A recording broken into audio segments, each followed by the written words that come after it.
qu'on peut intégrer au sein d'un scénario. Par exemple, visiter Paris, eh bien, vous allez sélectionner les ressources pour réserver un train sur le site de la SNCF. Donc, ils vont pouvoir vraiment vivre une vraie expérience immersive à l'intérieur des sites authentiques. Ils peuvent réserver leurs billets, ils peuvent réserver un hôtel, voir les prix pour un restaurant, les menus. Vous pouvez aussi, ils peuvent également peut-être réserver une visite virtuelle au sein d'une musée, de la musée du Louvre par exemple. Ils peuvent même écrire au président de la République sur elysée.fr. Voilà. Donc, ces sites authentiques nous permettent vraiment de pousser à l'apprenant à vivre une expérience immersive en langue en ligne. Voilà, donc ça c'est le deuxième type de ressources. Troisième type de ressources, ce sont les ressources didactiques que les enseignants peuvent trouver sur des sites comme la FIPF.org ou bien voilà, les sites didactiques si vous voulez, Alsic, il y a énormément de sites qui peuvent vous mettre à niveau en didactique des langues. Et puis, quatrième type de ressources qui nous concerne aujourd'hui, ce sont les ressources que nous-mêmes, on peut créer. Il y a quelques années, effectivement, je conseillais les profs à utiliser des ressources déjà faites. Je leur disais pourquoi vous allez concevoir des ressources alors qu'il y a des ressources comme TV5 et tout ça qui sont très professionnelles. Mais depuis quelques temps, je commence à former les enseignants à concevoir leur propre parcours, leur propre séquence pédagogique parce que les outils sont très faciles maintenant, sont très faciles à prendre en main. Vous allez voir, je vais vous former aujourd'hui en 3 secondes à prendre en main ces outils-là. Donc, ça vaut le coup quand même de les prendre en main, de les tester, d'essayer à créer soi-même une séquence pédagogique, d'agencer une série d'activités. Eh bien, ça va nous servir amplement dans la formation en ligne. Voilà, donc voilà, plusieurs types de ressources et effectivement, quand on travaille sur la formation en ligne, on a besoin de créer nos propres ressources nous-mêmes. Alors maintenant, qu'est-ce que la formation en ligne ? Quel est ce domaine-là et en quoi il est différent que la formation en présentiel ? Alors, si vous voulez, j'aime bien cette définition car elle met en valeur quand même qu'il s'agit d'un dispositif organisé, finalisé, réfléchi, qui repose sur des situations d'apprentissage, qui repose sur une scénarisation, sur des modalités d'évaluation, sur des modalités d'accompagnement, de tutorat. Tout ça, c'est vraiment intéressant et important à voir par rapport à ce qui s'est passé après le Covid. Après le Covid, la plus grande majorité des institutions a orienté ces enseignants vers un travail un peu en ligne, oui, travailler 1 heure sur Moodle, 1 heure avec Skype. Bon, c'est pas totalement ça, la formation en ligne, d'accord ? La formation en ligne, c'est vraiment un ensemble réfléchi et on va voir comment on peut concevoir une formation en ligne avec une méthodologie assez rigoureuse que je vais vous proposer là, d'accord ? C'est important pour moi la définition. Voilà. Alors, il y a 5 types de formation en ligne. Il n'y en a pas qu'une seule qu'on peut identifier et qu'on peut qualifier en termes de formation 100% en ligne. Regardez, il y a 5 types qui vont du présentiel enrichi au présentiel quasi inexistant. Alors, le présentiel enrichi, c'est l'enseignant qui va, au sein de son cours, intégrer des ressources en ligne, qui va peut-être travailler au sein d'un laboratoire multimédia, qui va travailler avec un vidéoprojecteur ou avec un tableau blanc interactif, donc qui va intégrer des outils et des ressources au sein de son travail en présentiel. Ça, c'est un premier niveau. C'est un premier niveau de la formation en ligne. Et on voit que les enseignants, on va dire avant le Covid, moi je recensais 70% ou 75% des enseignants qui étaient encore dans ce niveau-là. Alors, imaginez, avec le Covid, ils ont passé à un dernier niveau dans l'espace de 3 mois. Ça, c'est vraiment intéressant à observer. Voilà.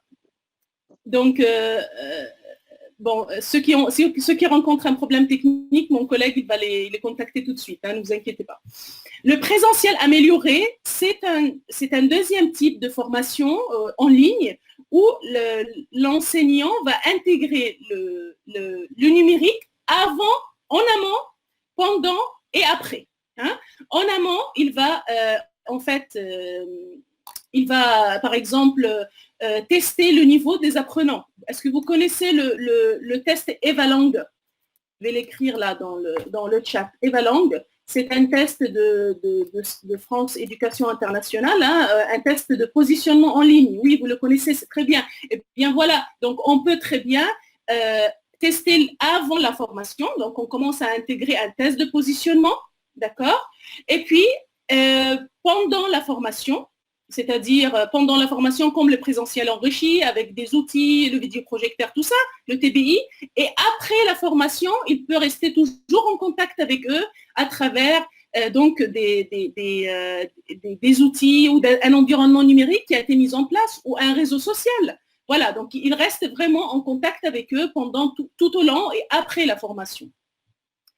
Deux autres modalités de formation en ligne, le présentiel allégé et le présentiel réduit, c'est de la relève de la formation hybride, la formation mixte. Hein. Alors, la formation mixte, c'est simple. Allégé, ça veut dire que dans un cours de 60 heures, nous n'avons que 20 heures qui seront travaillées en ligne. Le réduit, c'est l'inverse. La plus grande majorité de la formation se passe en ligne et puis 10 heures ou 20 heures en présentiel. C'est le cas du master du CLA, par exemple. Nous avons un master au sein du CLA, un master hybride, où nous avons toute la formation en ligne et on fait 2 périodes de regroupement très courts avec les apprenants en présentiel.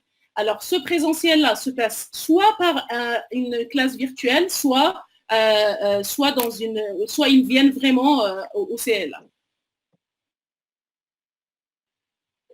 Et puis, dernier type de formation en ligne, c'est la formation complètement en ligne, où tout se passe en ligne. Et moi, je dirige, par exemple, un master complètement en ligne.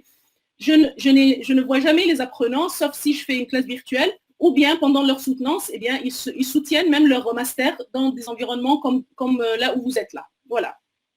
Donc, c'est important d'être conscient de la variété, parce que c'est ça aussi qui va nous permettre d'alterner le présentiel, le distanciel. C'est intéressant. Vous allez voir tout de suite des exemples concrets.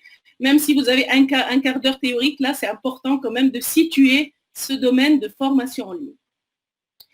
Alors, qui sont les acteurs, les principaux acteurs d'une formation en ligne? Nous avons les tuteurs, le concepteur, l'administrateur et l'apprenant.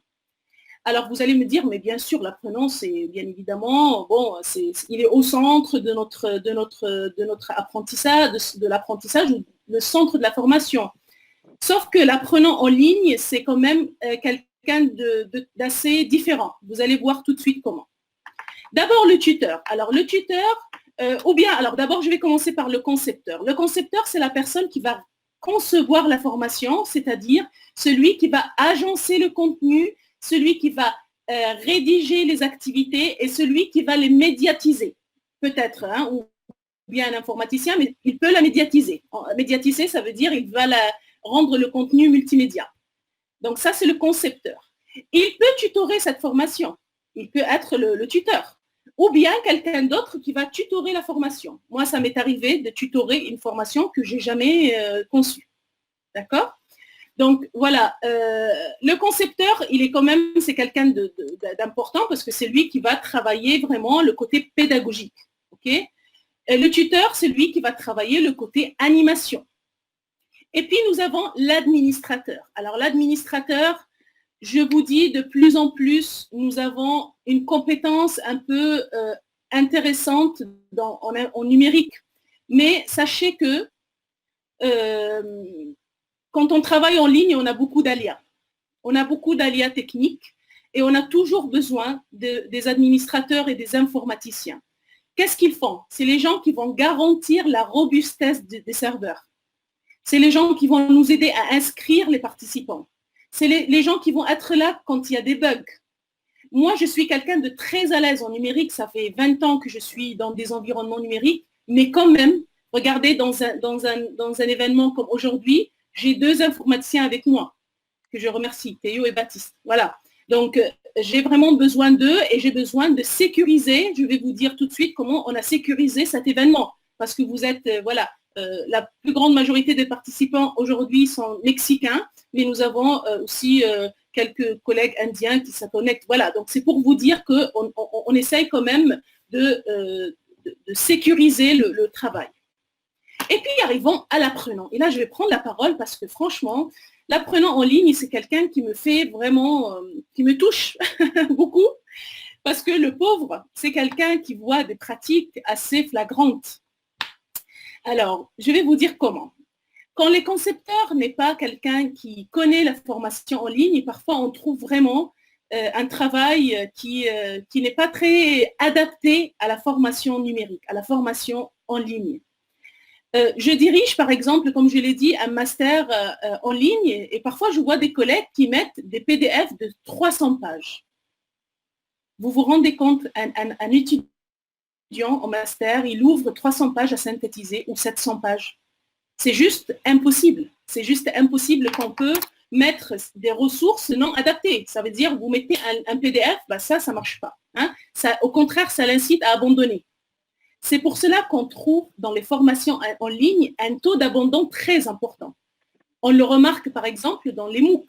Vous connaissez les MOOC? Est-ce que vous avez déjà participé à des MOOC? Est-ce que vous avez déjà fini un MOOC? Oui. Alors, inscrit ou bien arrivé jusqu'au bout? Alors, pas encore, pas fini. Et oui, ben moi, je suis la première à ne pas finir les MOOC.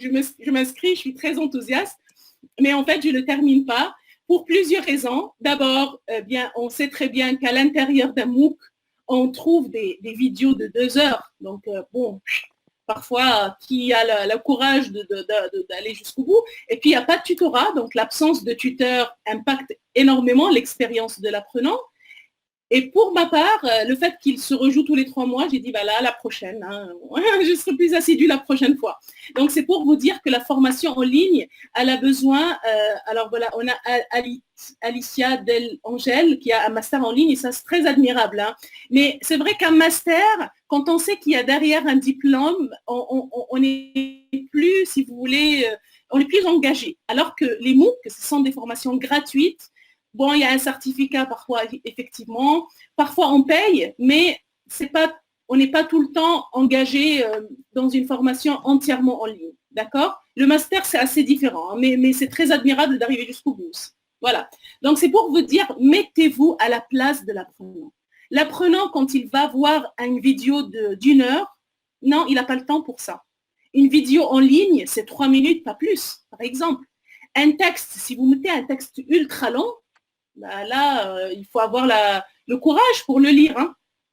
Un apprenant, il a besoin dans un écran d'un mini, un mini paragraphe, une image, un audio, voilà, varier un peu les supports. On va voir tout de suite comment on va faire. Mais c'est vrai qu'il faut tout le temps se mettre à la place de l'apprenant. Et moi, je dis pourquoi c'est vraiment différent. Parce que quand on est dans une salle de classe classique, hein, en présentiel, on peut très bien rattraper le coup. Si, admettons qu'il y a une activité qui n'a pas bien marché, eh bien, ben, l'enseignant va dire, oh, ben, on passe à autre chose, c'est pas grave, allez, levez-vous, asseyez-vous, on peut rattraper le coup par une blague. Mais en ligne, l'apprenant, il est face à l'écran.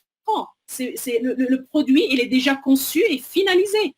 Donc, il ne peut pas, si vous voulez, il n'y a pas un autre moyen de rattraper. Voilà, donc c'est pour vous dire qu'on va voir des exemples concrets. Mettez-vous toujours à la place de l'apprenant avant de concevoir et il faut tester la formation en ligne avant. Hein. Donc, si vous êtes dans une classe virtuelle, par exemple, hein, c'est important de chronométrer vos activités. C'est important de savoir, admettons qu'un apprenant en ligne, il vous dit, Madame, je n'ai pas YouTube. Ça ne marche pas chez moi, je suis en Iran, YouTube, ça ne fonctionne pas. Bon, comment vous allez faire? Voilà, donc mettez-vous toujours à la place de votre public, de vos apprenants. Alors, je reviens à mon document et on va voir des exemples très concrets tout de suite. Hein. Désolée, mais c'est important de vous donner quelques repères parce que voilà, c'est intéressant quand même de connaître ce panorama-là. Donc voilà, comme vous voyez, l'enseignant concepteur, c'est lui qui va organiser son cours, concevoir les ressources, animer les activités, planifier, communiquer. Donc voilà ses principaux rôles. Hein. Ça, c'est le concepteur. Hein. Ça ne se passe pas comme ça. On a besoin de quelqu'un qui va peut-être faire une classe virtuelle pour les accueillir, pour leur expliquer comment ça fonctionne, l'outil, comment le programme est présenté, quel est le déroulement de la formation. Donc, il y a quand même un moment d'accueil, un moment pour faciliter l'intégration des apprenants et des étudiants. Pendant la formation, eh bien, il a un grand rôle, c'est lui qui va animer cette formation, c'est lui qui sera dans les forums pour lancer la discussion, pour peut-être arriver à de nouvelles activités. C'est ça la co-construction du savoir aussi, hein, c'est-à-dire à travers les besoins des apprenants, il va dire, bon ben voilà, je vais vous fournir telle ou telle ressource, je vais vous orienter vers telle ou telle activité. C'est lui aussi qui va relancer les gens qui sont plus motivés. Moi, ça m'est arrivé d'être devant 200 personnes dans une plateforme et puis écrire le même message, sauf je change le nom. Bonjour Céline, ça fait longtemps que je n'ai pas reçu votre devoir, pourquoi vous ne vous connectez pas? Bonjour Patrick, le même message, voilà. Donc, c'est pour vous dire que c'est quelqu'un qui va animer la formation hein, et qui va donc aider à garder la motivation et aider à accompagner tout au long de la formation. Bien sûr, son intervention peut être à la demande ou bien elle peut être tous les jours. Tous les jours, il se connecte et puis il voit ce qui se passe. Voilà. Si jamais il y a des gens qui lui écrivent. Voilà. Donc, c'est un travail quand même assez important.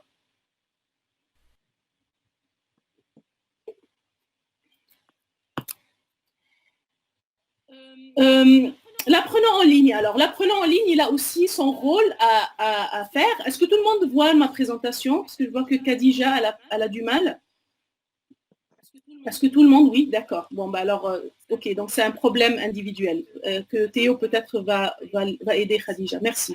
Alors, l'apprenant en ligne, il a quand même un rôle à faire. On ne va pas lui donner le diplôme juste parce qu'il s'est connecté. Hein. C'est quelqu'un qui va consulter son cours, réaliser ses activités, qui va assister à des classes virtuelles. Il faut qu'il soit assidu, il faut qu'il participe si on lui donne la parole. Comme dans une classe en présentiel, hein, ça veut dire il a quand même un certain nombre de travail à réaliser. Il doit communiquer avec son tuteur, il doit participer à l'évaluation. Donc, c'est quand même un travail actif. Ce n'est pas quelqu'un qui va juste consulter et qui va partir. Voilà. Maintenant, on arrive à tout ce qui intéresse les enseignants. Ça, c'est le moment le plus important parfois des enseignants, alors que c'est vraiment pas ça la formation en ligne. C'est pas uniquement l'usage des outils. Mais on va voir, je vais vous monter en compétence sur un certain nombre d'outils faciles, mais c'est pas ça le cœur du métier. Hein. Le cœur du métier, c'est vraiment le travail pédagogique. On va voir tout de suite. Alors, on est encore dans le panorama. Hein. On a vu les types, on a vu les acteurs, et là, on va voir, on a vu les ressources, et là, on va voir les types d'outils. Hein. Alors, les types d'outils, on a énormément d'outils d'application en ligne. On en a beaucoup, et les enseignants confondent un peu parfois leur objectif premier. D'accord? Donc, j'aimerais bien, à travers notre formation aujourd'hui, que vous distinguez plusieurs types d'outils et d'applications. D'abord, nous avons des outils de communication hein, que vous connaissez très bien, Skype, Viber, WhatsApp, tous les outils, Messenger, tous les outils qui nous permettent de communiquer par l'écrit ou par l'oral. D'accord? Donc, ça, c'est des outils qu'on utilise facilement. Après, nous avons des outils de collaboration en ligne. Alors, ces outils-là, les outils de collaboration ou de coopération nous permettent justement de co-construire le savoir, de travailler en collaboration avec nos apprenants. Je vais vous montrer des exemples pour chaque type d'outils, hein, immédiatement. Ensuite, vous avez deux autres types d'outils, les outils d'édition et les outils de diffusion. Alors, les outils d'édition, ce sont des outils où on va concevoir les activités. d'accord? Concevoir les activités, c'est-à-dire c'est les exerciceurs. On appelle ça les outils des quiz, par exemple, d'accord? Donc, on appelle ça outils d'édition du contenu. Donc, on a un certain nombre d'outils. Hein. Je ne sais pas si vous connaissez Kahoot, par exemple. Est-ce que vous connaissez Quizlet? Est-ce que vous connaissez Learning Apps? Ça vous dit ça ou pas? Oui? Arline, super, oui, d'accord, très bien. On va faire un tour tout de suite sur quelques-uns d'entre eux, d'accord? Learning Apps, vous ne le connaissez pas, Gabriel? D'accord. Eh bien, moi, je vais faire un tour sur presque la plus grande majorité d'outils. Hein, vous allez voir là. Ok, super. Alors, pas tous. Ne vous inquiétez pas. Hein, le but de cette formation, c'est aussi, même si vous le connaissez, on va quand même faire un petit tour pour consolider cette reconnaissance et puis découvrir de nouveaux outils. Hein, c'est ça le plus important. Ensuite, vous avez des outils de diffusion. Alors, les outils de diffusion sont les outils qui vont héberger le contenu. D'accord? Est-ce que vous connaissez Moodle? Est-ce que vous connaissez Edmodo? Qu'est-ce que vous utilisez? Je sais qu'en Amérique latine, on utilise Edmodo, je pense. Hein? Oui, Edmodo, c'est ça. Chaque Moodle, oui. Chaque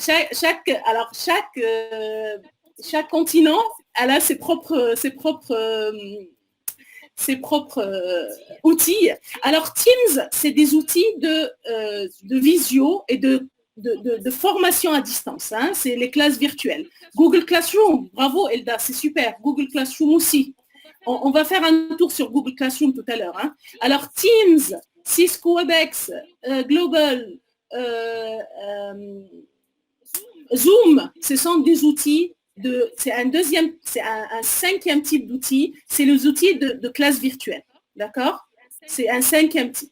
Donc là, on a vu des outils de communication, des outils de collaboration, des outils d'édition, des outils de diffusion, hein? Donc tout ce qui est Google Classroom, Edmodo, voilà. Zoom, il n'héberge pas le contenu. Zoom, il diffuse, c'est un outil de diffusion. Et puis des outils de classe virtuelle comme Zoom, Cisco WebEx et tout ça, et Teams. Donc, distinguez bien l'usage premier de chaque outil. Parce que effectivement, je serai d'accord avec vous quand vous allez me dire, mais madame, il y a maintenant parfois des dispositifs qui centralisent tout. C'est-à-dire, dans Moodle, on peut trouver des outils d'édition et l'usage premier, l'hébergement du contenu, la diffusion. Dans Zoom, on peut faire de la communication, hein, et on peut faire du classe virtuelle, on peut faire des webinaires. Donc voilà. Et dans Global, là, l'environnement où vous êtes maintenant, il peut faire des réunions en ligne, il peut faire des... Voilà. Donc, ils peuvent avoir plusieurs, si vous voulez, plusieurs fonctionnalités. Et ces fonctionnalités-là, on doit les maîtriser pour animer une classe virtuelle. Donc, c'est important de les maîtriser. Mais de plus en plus, on voit qu'un outil peut nous permettre de produire, de s'organiser, de communiquer, d'évaluer en synchrone ou asynchrone. D'accord? Vous l'avez bien, je pense que vous l'avez bien remarqué. On peut faire du chat, du TBI, on peut faire de la visio, du blog, des forums dans un seul outil. De plus en plus, les outils regroupent beaucoup de fonctionnalités. Mais il ne faut quand même pas oublier leur usage premier, leur objectif premier, pour pouvoir les utiliser vraiment avec une conscience. Voilà, on arrive maintenant à comment on va concevoir et comment on va animer. Bon, depuis tout à l'heure, je vous montre des schémas, bien évidemment. Mais ce schéma-là, c'est le schéma vraiment qui représente la méthodologie de travail. Et figurez-vous, moi, j'étais longtemps chef de projet e-learning. Effectivement, j'avais sur mon bureau un guide. Un guide qui m'expliquait comment, étape par étape, je peux concevoir une formation en ligne. Et ce guide-là, eh bien, il est synthétisé là devant vous avec 5 étapes. D'accord? Donc, parfois, je croyais qu'en rappelant la méthodologie aux enseignants, c'est du blabla. Alors, pas du tout. Au contraire, c'est vraiment une démarche fondamentale. Si on rate une de ces étapes-là, on ne peut pas concevoir une formation en ligne. Allez, on va prendre pour chaque étape 2 exemples et vous allez voir comment on va étape par étape concevoir une formation. Alors, la première étape, l'analyse. Étape fondamentale. Regardez. C'était un peu rigolo de voir sur notre télé en France, notre télé nationale, la crise de Covid et puis l'annonce du ministre ou du ministère en France que voilà, on était vendredi, lundi, on commence le confinement. Donc le ministre, il dit, il n'y a aucun problème, tous les étudiants, tous les élèves, ils vont passer en ligne. On a déjà un dispositif en ligne. Ils vont tous avoir l'accès à des cours en ligne. Lundi, il était là pour dire, malheureusement, l'application a bugué et tous les gens n'ont pas les moyens pour se connecter sur cette plateforme. Voilà. Donc, moi, j'ai senti personnellement qu'effectivement, cette étape d'analyse n'a pas été très approfondie avec la crise, c'est normal. Mais sachez qu'effectivement, quand on est dans un contexte, il faut comprendre les contraintes de ce contexte, nos limites, notre atout numérique, d'accord ? Donc, je le vois tous les jours. Hein. Par exemple, nous avons reçu au CLA un groupe russe ces derniers mois. Et ce sont des enseignants qui travaillent dans les alliances françaises. Donc, un des collègues a présenté Moodle, la plateforme Moodle, comme une plateforme qui va, bien évidemment, qui peut faire beaucoup de choses.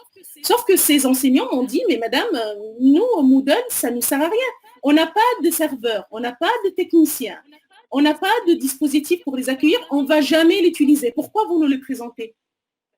Ils ont raison, hein. Il a fallu analyser leurs besoins pour savoir que Google Classroom sera peut-être plus adapté. Parce que c'est un outil en ligne, gratuit, libre de droit, ouvert, et on n'a pas besoin de serveur. Voilà, par exemple.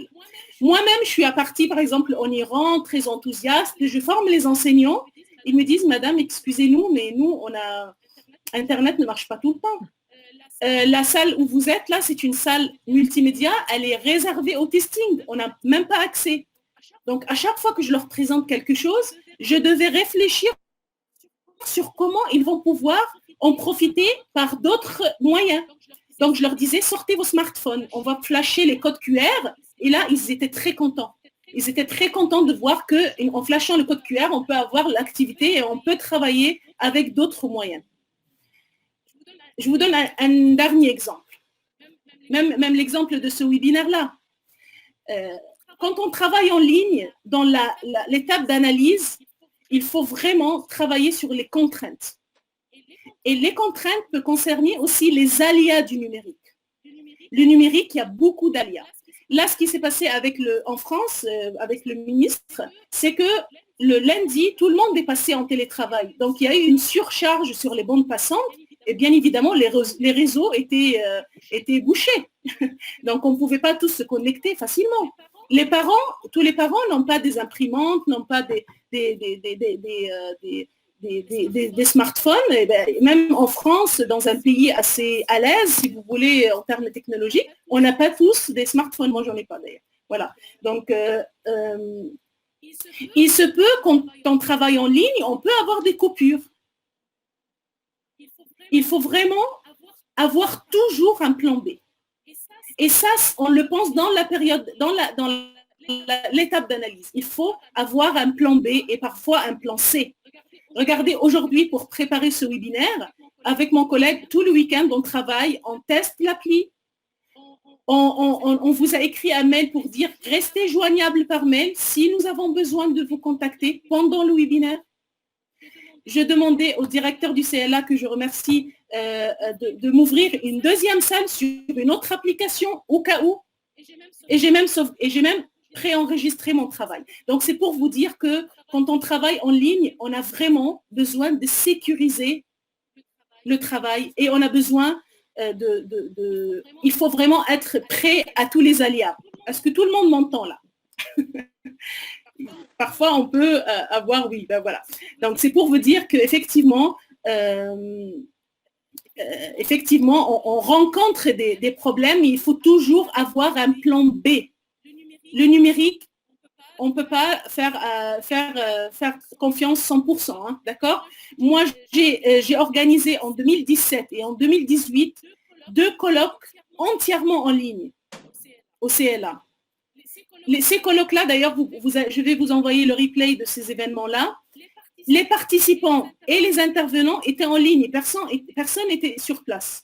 Est-ce que vous croyez que j'ai organisé ce travail sans sécuriser au préalable mon colloque? C'est impossible. On a tout le temps, soit de ma connexion, soit de la connexion de l'autre. D'ailleurs, j'avais un collègue très connu dans le domaine qui s'appelle François Mongenot, que j'apprécie beaucoup. Hein, et en fait, il m'a dit, ah là là, tu étais ambitieuse, là, un colloque entièrement en ligne. Imagine qu'il y a une coupure d'électricité. Comment tu vas faire? Voilà. Ça fait plaisir, hein, à 3 semaines de l'événement qu'il me dit ça. Eh bien évidemment, j'ai sécurisé mon travail, j'ai préenregistré, j'ai fait un travail préalable et tout s'est très bien passé. Voilà. Donc, c'est pour vous dire que l'étape d'analyse est très importante. Maintenant, on va passer à l'étape suivante, qui est l'étape de scénarisation, l'étape du design et l'étape de... désolé, là, normalement, le diapo, il doit pas bouger comme ça, mais voilà. Il y a 2 étapes. Pour les 3 étapes à venir, on va voir des exemples concrets, 2 exemples par chaque étape. Hein. Le design, c'est l'équivalent de la scénarisation pédagogique. Là, c'est le cœur du métier. Design et développement, c'est le cœur du métier. Hein. Le design, l'équivalent de la scénarisation. Le développement, c'est l'équivalent de la médiatisation. Le design, c'est comment le pédagogue que vous êtes va concevoir la formation, va la découper, va la scénariser. Alors, bien évidemment, le scénario, ça vient du monde du cinéma. Bien évidemment, si vous avez du temps et du budget, vous pouvez faire quelque chose d'extraordinaire. Moi, je me suis trouvée une fois dans un projet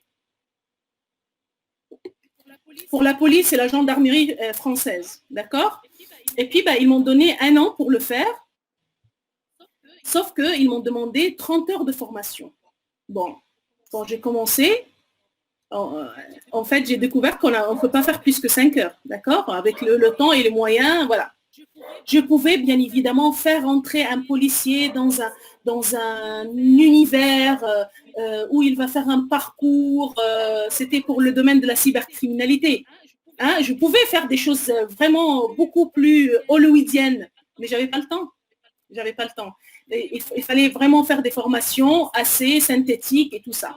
Donc, je vais vous parler modestement hein, de cette étape de design.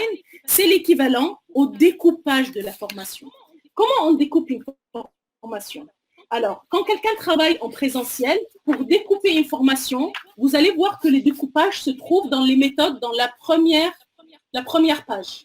C'est ça le découpage, c'est ça le design d'une méthode. C'est-à-dire, vous allez voir que le concepteur de la méthode, il a choisi de découper en 5 unités didactiques.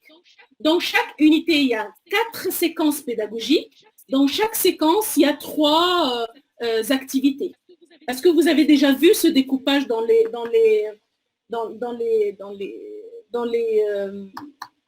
méthodes? Oui, n'est-ce pas? Voilà. Donc, c'est la même chose pour la formation en ligne. Allez, on va voir tout de suite un exemple concret. Là, je vous montre, je vais partager l'écran avec vous pour aller voir un découpage d'une formation en ligne qui s'appelle Certiflang. D'accord? Alors, Certiflang, c'est un dispositif qui a été fait pour le travail sur le DELF-DALF. OK? C'est des collègues à Lille qui l'ont fait. Et voilà, ils l'ont fait pour plusieurs langues, mais nous, on va prendre le FLE. Regardez le découpage, parce que ça, c'est la phase de découpage général. Ça veut dire la conception générale, on appelle ça, la conception générale. Donc, regardez. Pour le DELF, ils ont fait DELF B1 et DELF B2. Donc, au premier niveau de découpage, on a 2 modules. Module DELF B1 et module DELF B2. Dans chaque module, il y a 3 briques. Ces 3 briques que vous voyez, c'est l'équivalent à des séquences. C'est une séquence pédagogique qui va traiter le bénévolat, une autre qui va traiter Internet et ses dangers. Voilà. Si je clique sur une séquence, vous allez voir que pour chaque séquence, ils ont planifié de la même manière pour tout le reste. C'est-à-dire, on a une introduction, une mise en route, 1, 2, 3, 4 écrans et un bilan. Quand on travaille sur une formation en ligne, il faut vraiment que le découpage pour toutes les séquences soit homogène pour ne pas faire perdre l'apprenant. C'est-à-dire, l'apprenant, il doit avoir des repères. D'accord? Donc, c'est important d'avoir toujours le même découpage. Et là, regardez. Donc là, ils ont fait, par exemple, ça, c'est un écran. Dans cet écran-là, moi, je vois texte plus... là celui-là, par exemple, c'est une bande sonore plus un quiz. D'accord? Là, on a texte plus un quiz aussi. OK? Voilà, donc dans chaque écran, ils ont fait un deuxième découpage qu'on va découvrir tout de suite. Donc voilà, à chaque fois qu'on va ouvrir une séquence, on va voir le même découpage. Une introduction, une mise en route, un bilan et puis 4 ou 5 écrans à l'intérieur. C'est pour vous dire que quand vous allez travailler sur une classe virtuelle, vous allez la même démarche. C'est-à-dire, on vous confie par exemple le niveau A1. Eh bien, vous allez dire, OK, pour ce niveau A1, je vais avoir 10 séances. Chaque séance pédagogique, chaque séance est équivalent à une séquence pédagogique. Chaque séquence, moi, je vais la nommer à la boulangerie, à Paris, voilà, l'entrée par thème, hein, par exemple. Qu'est-ce qu'on voit comme thème? Vous pouvez me dire un peu de thèmes là qu'on voit tout le temps dans les... Ou par compétence, bien sûr. Voilà. Donc, au restaurant, voilà, c'est vraiment des... Ah, vous ne voyez pas ce découpage-là, je vois là. Attendez. Vous ne voyez pas le découpage des écrans? Une seconde. Parce que là, je viens de remarquer. Voilà, pardon, si vous ne l'avez pas vu. Alors, je reviens à cette étape-là. Regardez, je clique sur une séquence et je vois que cette séquence est découpée en 7 écrans. Chaque écran, il y a introduction, mise en route et un bilan.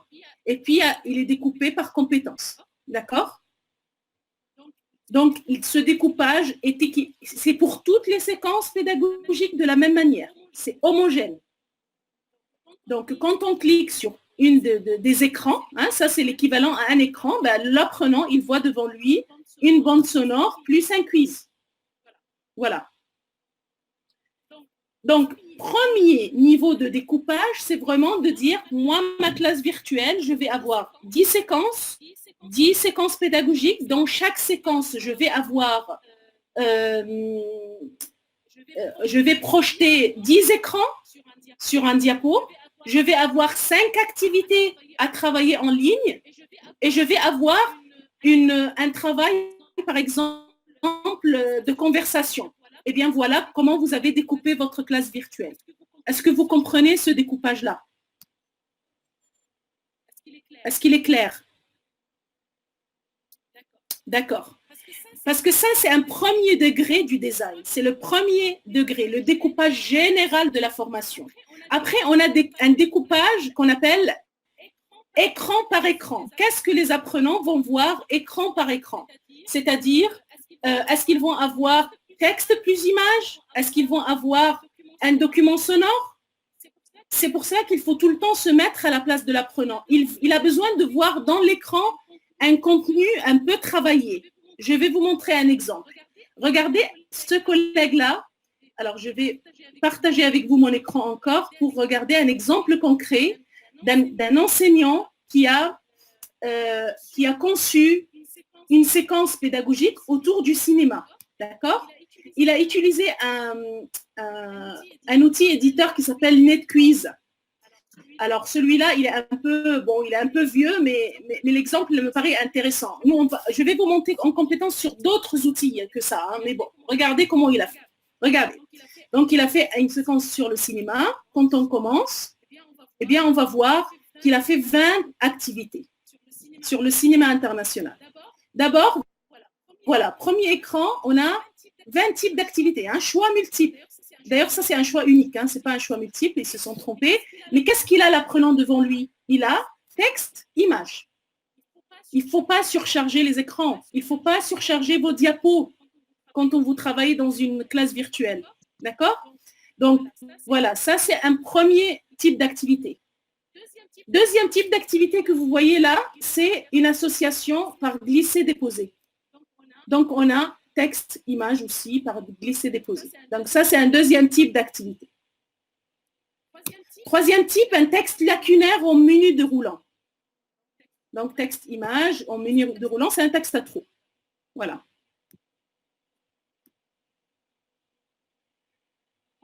Ensuite, vous avez une mise en ordre. Une mise en ordre, alors, à la place de l'image, vous pouvez avoir une chanson, par exemple. Hein, je ne sais pas, La vie en rose, et puis les paroles, il faut qu'ils, les apprenants, ils les ordonnent. Voilà, mise en ordre. D'accord? À la place de l'image, vous pouvez mettre bande audio, vous pouvez mettre une bande sonore, une bande vidéo, vous pouvez mettre une animation, tout ce que vous voulez. Là, c'est une question à choix multiple. OK? Un vrai faux, c'est un QCU. Hein, c'est une question à choix unique. Ça, c'est un texte lacunaire par glisser-déposer. Donc, ça, c'est une variante du texte lacunaire que vous avez vu tout à l'heure en menu déroulant. D'accord? Voilà. Là, vous avez un choix multiple avec une bande sonore. D'ailleurs, on a image, bande sonore et puis un QCM. Là, vous avez un damier, c'est une matrice de jeu. Une matrice de jeu, normalement, dans les outils que je vais vous montrer, il y a déjà des matrices de jeu que vous pouvez vous-même aussi utiliser. Hein. Alors, parfois, j'arrive à... Ah, voilà. c'est le jeu de paire, d'accord? J'arrive parfois à le jouer, mais bon. Donc, voilà, ça, c'est un des types d'activités qu'on peut faire en ligne. Là, c'est une réponse brève, par exemple, à partir d'une bande vidéo. Ça, c'est un QCM. Là, c'est une dictée. Donc, c'est une expression écrite longue. Voilà, à partir d'une bande vidéo. Alors, je ne sais pas pourquoi ça ne marche pas. Ça marchait avant. Celui-là, c'est un classement par glisser-déposer. C'est un type d'activité aussi qu'on peut travailler en ligne. Moi, je le fais même pour mes enfants, hein, pour les légumes, les fruits, aller glisser, trouver les légumes, les fruits, le sucré salé, voilà. Donc ça, c'est un type d'activité. À la place de l'image, on peut mettre de l'audio aussi. Celui-là, c'est un glisser-déposer, le même classement, mais texte, un classement texte. Donc c'est une variante du même, voilà. Alors celui-là, c'est un marquage, mais il est mal fait parce que moi, j'ai travaillé sur un marquage plus intéressant que ça. Par exemple, je mettais souvent une bande audio pour dire elle est où la pizzeria la plus proche à Besançon, tournez à gauche, tournez à droite, et puis les apprenants, ils glissaient le curseur sur un plan. Celui-là, il est mal fait. J'ai jamais réussi à le faire, mais bon, c'est un deuxième type d'activité. Celui-là, c'est une zone à identifier hein, par glisser-déposer. Regardez. D'accord? Donc, c'est assez simple aussi, hein, à travers, par exemple, une bande sonore. Voilà, tout ça, ce sont des activités. Celui-là, c'est une expression écrite libre. Hein, et tout ça, ce sont des exercices autocorrectifs. Qu'est-ce qu'on apprend à travers cet exemple-là? On apprend que l'apprenant, on ne doit pas surcharger chaque écran. On doit également varier nos supports, c'est-à-dire varier, c'est ça la plus-value du multimédia, c'est de pouvoir varier le support, à savoir, quand vous allez travailler dans une classe virtuelle, oui, c'est NetQuiz, hein, je vais vous donner l'exemple là tout de suite, une seconde, je vais vous le...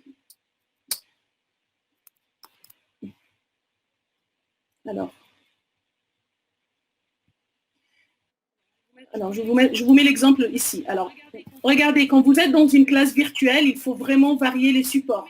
Vous mettez de la vidéo, de l'audio, vous mettez de l'animation, vous pouvez mettre du texte, vous pouvez mettre des bandes sonores. Voilà, donc c'est important de varier. C'est ça la plus-value pédagogique aussi du numérique. C'est que quand on travaille avec une méthode, on n'a pas une vidéo, on n'a pas l'audio. Voilà, il faut varier les supports. Qu'est-ce qu'on apprend également de cet exemple-là? c'est qu'on peut avoir jusqu'à 20 types d'activités en ligne. C'est intéressant quand même. Plus des matrices de jeu. On peut élaborer des matrices de jeu également. Alors, qu'est-ce qu'on peut également retenir de cette expérience-là? C'est que, effectivement, en se mettant à la place de l'apprenant, on va concevoir une formation qui va prendre en compte donc chaque écran, qu'est-ce qu'il y a dans chaque écran. Là, je vais projeter texte. Là, je vais projeter image plus vidéo. Voilà. Donc, je reviens à mon diapo pour vous montrer qu'on peut vraiment travailler voilà, jusqu'à 20 types d'activités multimédia interactifs en ligne. Est-ce que cet exemple vous a paru clair? Parce que c'est là où on va vraiment commencer maintenant à travailler nous-mêmes, à concevoir des activités. Ça vous a paru clair? D'accord. Donc, regardez combien de types d'activités on peut travailler en ligne. On peut travailler l'appariement, l'association, le groupement, le QCM, le lacunaire, l'ordonnancement, l'identification, la localisation, le travail à l'écrit et à l'oral, donc le lacunaire. Voilà, c'est important de savoir cette variété de types d'activités. On a vu tout à l'heure une variété de types de ressources. On a vu une variété d'outils. Eh bien, il faut aussi identifier une variété d'activités en ligne. D'accord? C'est ça la richesse du numérique aussi. D'accord? On va maintenant passer à une deuxième étape. Là, regardez, voilà, ce qu'on retient aussi de cet exemple-là, c'est qu'il faut vraiment varier les médias et varier les ressources. Texte, son, image, vidéo, animation. Il faut vraiment que ça soit une classe virtuelle ou une formation dispensée sur Moodle, il faut vraiment varier les supports. C'est ce que je dis à mes collègues. Si vous mettez tout le temps des PDF, c'est bien, mais ils peuvent très bien prendre un ouvrage à la place. Indiquer dans ce cas-là un ouvrage. Ils peuvent le trouver à la médiathèque, ils le lisent.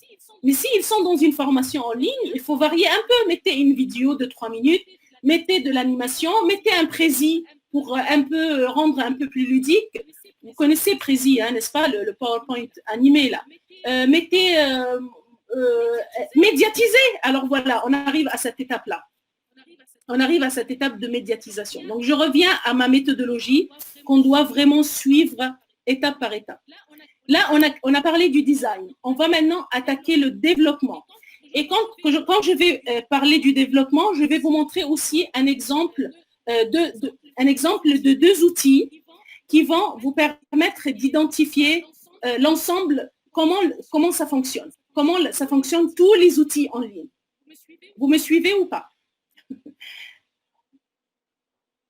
Vous êtes là? Oui, allez, on y va. Donc, regardez, il y a énormément d'outils actuellement. On a vraiment des outils payants, des outils professionnels. Regardez, je peux vous donner une série d'outils. On a des outils en ligne, des outils hors ligne, des outils sophistiqués, des outils pas sophistiqués. Voilà, on a énormément d'outils. Qu'est-ce que moi je préconise, hein, mais ça c'est mes propres critères, hein, parce que ça fait quand même longtemps que je travaille en ligne et je forme des enseignants et j'ai envie de leur donner, si vous voulez, la clé pour pouvoir travailler avec tous les outils. Donc, moi je conseille des outils d'abord gratuits, en ligne, libres de droit, simples, robustes, intuitives. Voilà, ça ce sont mes propres critères. Je n'ai pas envie de dire aux gens, allez sur Moodle, par exemple. Ben, il n'y a pas que ça dans la vie. Hein. Je n'ai pas envie de leur dire, ah là là, la gamme Adobe, c'est une gamme très professionnelle. Très bien, mais le logiciel coûte 800 €. D'accord? Et d'ailleurs, c'est très sophistiqué, Adobe. Hein. Vous connaissez Adobe Animate, Adobe Captivate, Adobe Photoshop, Adobe vous connaissez la gamme Adobe, hein, c'est une gamme très professionnelle. Le rendu est très professionnel, bien évidemment. Mais le logiciel est à 800 €. Ben, bonjour, quoi. Voilà. Quand on est dans un projet, effectivement, qu'on a beaucoup d'argent, moi j'avais un budget pour ces outils-là, donc parfois je me faisais plaisir d'acheter des logiciels. Mais quand on est des enseignants en ligne et qu'on a envie de concevoir une séquence ou de structurer une série d'activités, il faut avoir des outils gratuits, libres de droit.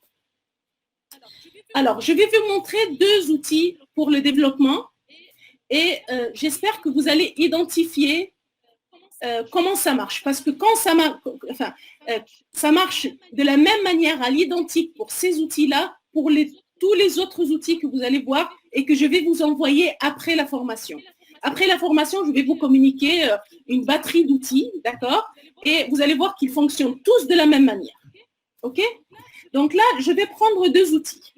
Je vais prendre Google Forms, qui a normalement été un outil dédié au sondage. Vous le connaissez bien, d'ailleurs, vous avez renseigné votre inscription dans ce webinaire sur Google Forms. Donc, je pense que vous avez tous, alors, Université de Technologie, certainement, vous avez fait des sondages sur Google Forms, d'accord?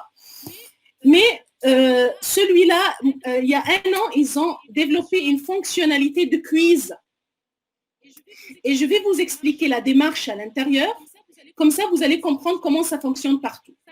Sachez que maintenant, les outils sont très simples à utiliser. Avant, vraiment, regardez, il y a 5-6 ans, j'avais besoin d'un jeune technicien à côté de moi qui se montrait un grand expert et qui mettait l'écran noir, qui codait le code HTML et qui était voilà, sûr de lui-même. Moi, je lui disais, voilà, là, je ne vois rien. Est-ce que tu peux me mettre l'image au centre? Est-ce que tu peux me la redimensionner? Est-ce que tu peux me couper la vidéo, s'il te plaît? J'étais très dépendante de lui. J'avais besoin de lui, c'était vital. Je lui dis, c'est moi qui ai rédigé l'activité. Et là, je lui dis, cet écran-là, tu peux, s'il te plaît, voilà, un peu comme ça. Voilà. Maintenant, c'est fini. C'est fini. Les geeks, hein, c'est voilà, on a deux geeks avec nous aujourd'hui, hein, les informaticiens, eh bien, ils nous ont facilité la démarche et vous allez voir comment. Alors, je vais prendre cet exemple-là de Google Forms qui explique bien la démarche. Regardez. Alors, si vous avez un compte Google, bien évidemment, vous avez accès à Google Forms, c'est gratuit. Alors, Google Forms, ils fonctionnent tous de la même manière maintenant. Alors, qu'est-ce qu'ils ont fait, les informaticiens, pour s'en débarrasser de nous, en fait? Ils nous ont donné des canevas vierges. Ils nous disent, allez, renseignez ces canevas, générez et puis diffusez. Voilà, c'est exactement ça, la démarche. C'est-à-dire, vous allez créer un compte, vous allez choisir un canevas vierge, vous allez le renseigner et vous allez le sauvegarder et le diffuser à vos apprenants. Regardez, là, Google Forms, je vais cliquer sur un formulaire vierge. OK. Quand j'entre dans un formulaire vierge, moi, j'ai toujours tendance à le personnaliser. Par exemple, si on va faire une séquence sur Paris, je ne sais pas, ou sur la vie en rose, d'accord? Donc, je vais le nommer niveau A1, ou, allez, la séquence la vie en rose. D'accord?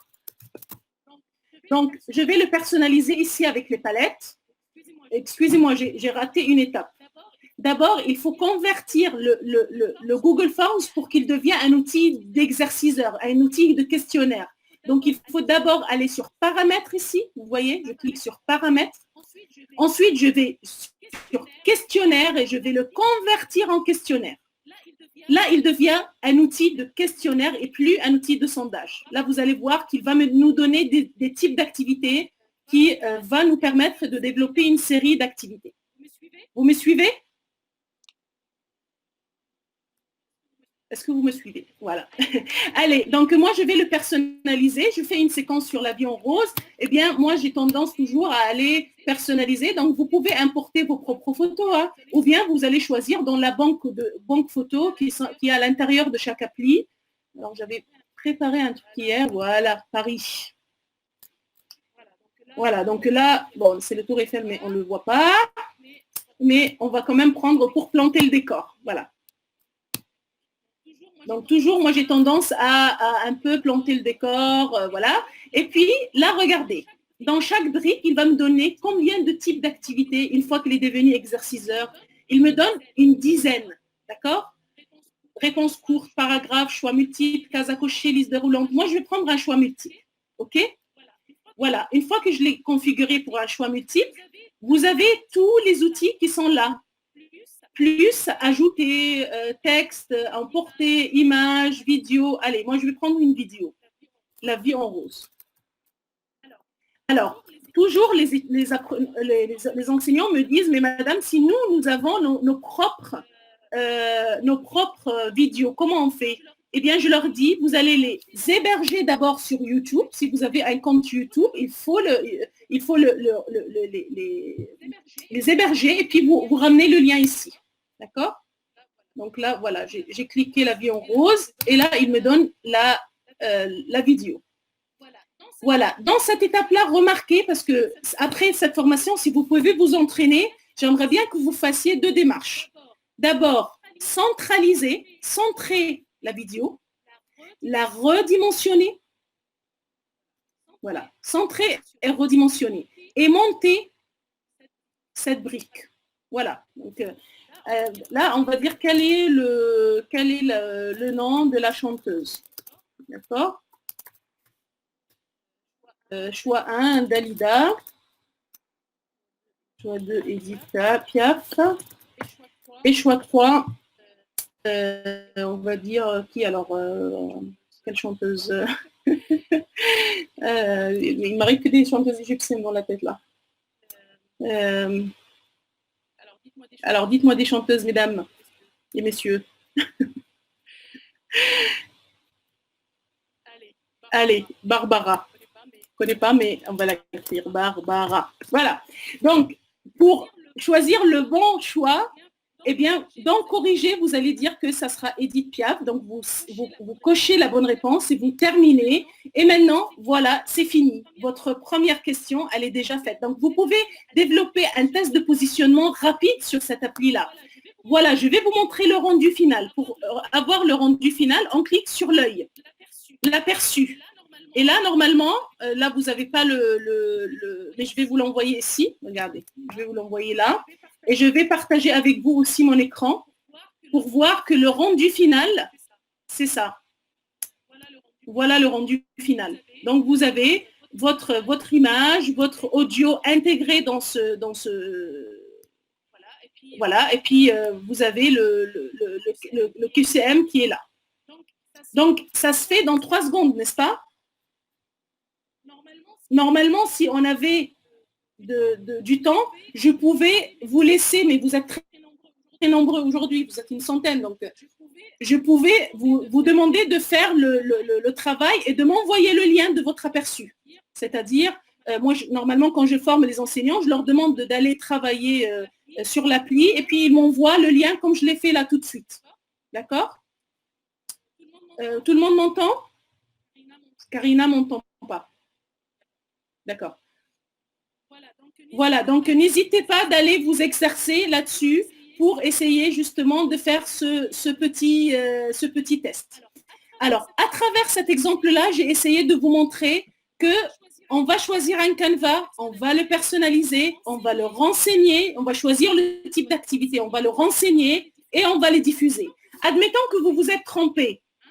Hein? Si vous vous êtes trompé, regardez, il y a vraiment 5 ans, on avait du mal à aller comment dire, en arrière. Là maintenant, vous avez le stylo là en bas, modifier, et puis vous retournez pour modifier une vidéo, pour ajuster quelque chose. Donc, vous avez la main pour revenir en arrière. OK? Pour agrandir un peu la vidéo. Voilà. Donc, ça, ce n'est pas un vrai outil éditeur d'activité, mais c'est important de vous montrer ce premier exemple. Là, je vais passer par un vrai outil éditeur d'activité, celui qui s'appelle Learning Apps. Alors, moi, je pouvais choisir Kahoot ou Quizlet ou bien NetQuiz ou autre. Mais je vais prendre Learning Apps parce qu'on va dire que 75% des enseignants dans le monde l'utilisent maintenant.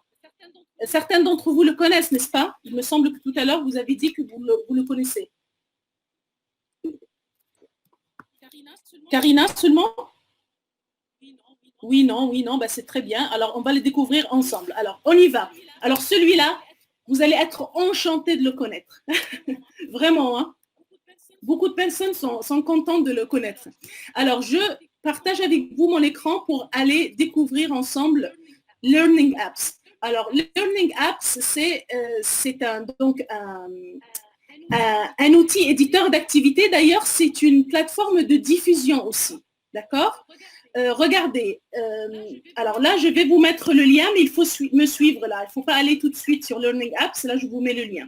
Oui, il est très conseillé. Alors, moi, je vais entrer avec mon compte. J'ai déjà un compte et regardez comment il se présente. Quand il dit créer une appli, pour lui, c'est créer une activité, en fait. Regardez comment il se présente. Il vous dit quoi? Vous avez une idée? Eh bien, choisissez un template, renseignez-le, sauvegardez et diffusez-le. Donc, c'est très simple quand même. Hein. La même philosophie. Vous allez choisir un template, vous allez le renseigner, vous le sauvegardez, vous le générez et vous le diffusez à vos apprenants. Allez, on va faire l'exemple. Alors, qu'est-ce qu'il nous donne comme template? Eh bien, il nous donne 8 types d'activités classiques. Classement par paire, regroupement, classement sur axe, ordre simple, texte à trous, QCM, placement sur image. Donc, voilà, il y a 8 types d'activités classiques. Mais on a aussi des matrices de jeux. On a des jeux de millionnaires, de puzzles, mots croisés, pondus. Voilà, on peut créer un jeu à nos apprenants. Ok, ça c'est intéressant quand même. Et puis, on a même des applications personnelles, du chat, de cahiers de notes. Allez, je vais vous montrer un exemple sur un type d'activité classique, mais ils fonctionnent tous de la même manière.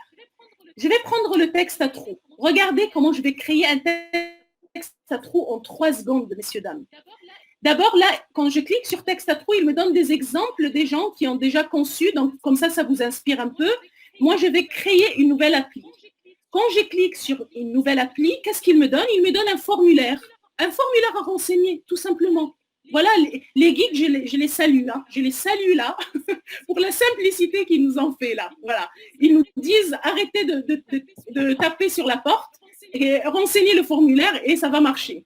Donc, le titre de l'appli, je vais prendre le niveau A1, par exemple, ou je vais l'appeler La vie en rose. Voilà. Allez.